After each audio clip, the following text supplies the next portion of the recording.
Hello everyone, OJ back with another video, and today we're going to predict who Tom Aspinall is going to fight next.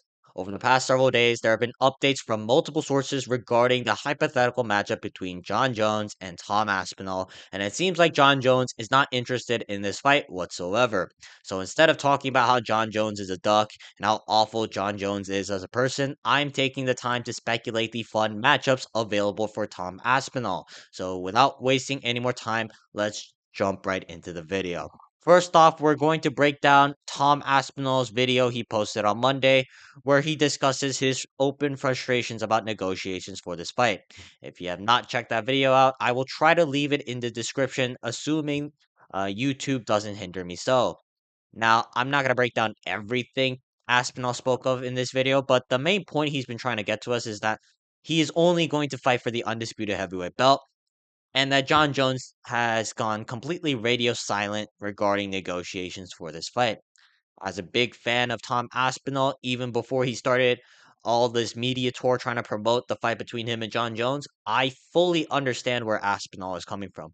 Even though I would love to watch Aspinall fight again very soon, I feel that if Aspinall isn't given a chance to fight for the undisputed heavyweight belt, then I don't mind him sitting out because Aspinall should have gotten that chance months ago, and for Aspinall to fight without the undisputed belt on the line just seems unjustified.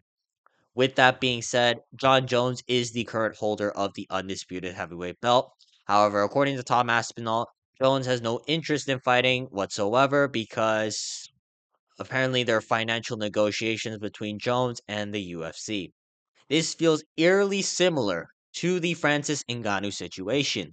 If you guys don't know what I'm talking about, basically, when John Jones was asked for a hypothetical matchup between himself and Francis Ngannou, Jones demanded that he be paid around $30 million to show.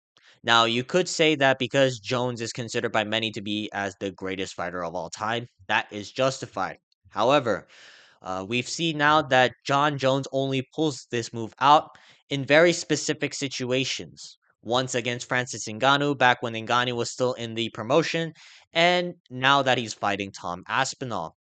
It's very weird because Jones has never made financial demands for when he fought Cyril Gahn, Stipe Miocic, and even hypothetical matchups like Alex Pereira.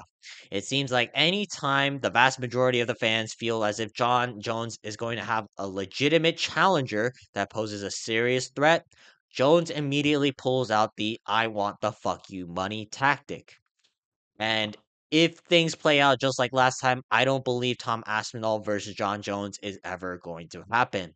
And up next, we're going to break down Dana White's appearance at ESPN's First Take with Stephen A. Smith and Molly. I don't really know her last name.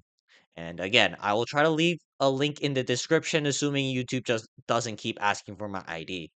But if you haven't watched this video, it felt very odd to say the least because it's as if ESPN was told not to speak of Tom Aspinall's name. Whenever Stephen A. Smith asked who John Jones is going to fight next, all Dana White could regurgitate is the fact that John Jones is not scared of anyone and that he will fight anyone at any time. And it seems like both the first Hey co hosts were trying their very hardest not to mention Tom Aspinall's name to Dana White. It's actually kind of hilarious that Dana White is still saying John Jones isn't afraid to fight anyone in 2025 because Jones came out publicly talking about how risky fighting Aspinall is to his legacy, and that the only way Jones will ever fight Aspinall is if he gets that fuck you money. And while he was on First Take earlier today, Dana White deliberately refrained from mentioning Tom Aspinall's name when he claimed that Jones will be returning to fight this summer. Maybe this fight happens, but again, this appearance from Dana White is yet another reason why I don't believe John Jones will ever fight Tom Aspinall. So now, the only question left is who is going to fight Tom Aspinall next for the undisputed heavyweight belt? There aren't that many options for Tom Aspinall at the moment because Aspinall has cleared out almost the entire division. But there are a few fresh matchups that can be interesting. This is not me saying that any of these matchups are going to happen. However, these are the five most likely possibilities. Starting off with the one I would love to see the most, Tom Aspinall versus Francis Ngannou. Ideally, this is the fight to make if you truly want to determine who the current best heavyweight MMA fighter on the planet is right now, because this is a very competitive matchup because Ngannou is very dangerous for anyone. Both men can just knock each other's lights out with one punch, and both men know how to wrestle. Although I'd say Aspinall versus Ngannou is the most competitive and intriguing matchup, this is sadly most definitely not going to happen because the only way this fight ever happens is if Tom Aspinall leaves the UFC to fight the PFL. At the moment, it just does not make sense for Tom Aspinall to leave the UFC to join the PFL, and Francis Ngannou will never be allowed to fight in the UFC ever again. Would I be interested in seeing this fight? Yes, but knowing where both of these men are at in their careers, I just don't see this fight ever happening whatsoever. Up next, we have Cyril Gahn. He's technically coming off a win against Alexander Volkov, which we all know how it's a bullshit robbery. But there are some incentives for the UFC to make this matchup because Cyril Gahn is a fresh matchup for Aspinall, and also Gahn brings in a large French audience to watch UFC fights. But would I ever pick Cyril Gahn to beat Tom Aspinall? And do I truly believe the UFC will ever make this fight happen? No way in hell. I think everyone who was watching Gahn versus Volkov 2 with their eyes open, it's they know that it's very hard to sell this fight between Gahn and Aspinall when we just saw Gahn lose to Volkov a few months ago. And not only that, I give Gahn practically zero chances to stopping Aspinall from just twisting Gahn up like a pretzel because the only thing Gahn can do on the ground is go for 50-50 leg locks like a retard. I reckon that the UFC plans on giving Gahn one more fight before he is given the right to challenge for the belt because Gahn is coming off a win against Volkov, but not really. You can't sell a fight between Aspinall versus Gahn when Gahn just came off a robbery decision to someone Aspinall smoked in the first round. So unless Gahn goes out there and beats this next guy I'm going to talk about, I don't see this matchup ever happening. Next, we have Jailton Almeida. Now, unlike Cyril Gahn, Almeida is coming off two impressive wins, but the chances I give Almeida to beat Aspinall, as well as the chances I see the UFC actually making this fight, are also very slim. Jailton Almeida primarily uses his wrestling and back control to win fights, and while there is a possibility Almeida can get the back of Aspinall, I don't think it's gonna happen. He couldn't take down Curtis Blades, so we know that if you know how to wrestle, there are a lot of chances for you to win against Jailton Almeida. Now, could Jailton Almeida knock out Tom Aspinall on the feet? I'd say there's a slight possibility, but I'm gonna need more of Almeida to show his boxing because although I really found his 1-2 down the pipe against Sergey Spivak really impressive. I'm not gonna say that just because Almeida knocked out Spivak gives him a chance to knock out Aspinall on the feet. But even if Almeida could beat Tom Aspinall, there is no shot that Almeida is getting the belt anytime soon. He lost to Curtis Blades around a year ago, who Tom Aspinall knocked out in the first round. I think he's in a very similar situation to Cyril Gahn, where both of these guys need like one more win in order to challenge for the heavyweight belt. But again, I don't think either of these guys are really going to pose any threat to Tom Aspinall whatsoever. Up next, we have John Jones. What is sad about this is that even though I believe John Jones has no interest in fighting Tom Aspinall, I still believe there's more likely of a chance that he will fight Aspinall than any of the guys I mentioned above.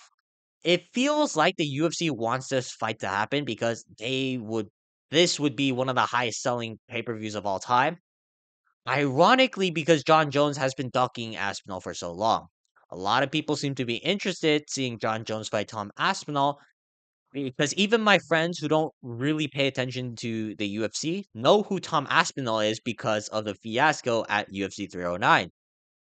And not only that, even though Jones looks old as fuck when he fought Stipe Miocic, I still believe that Jones has a fair chance, even at his age right now.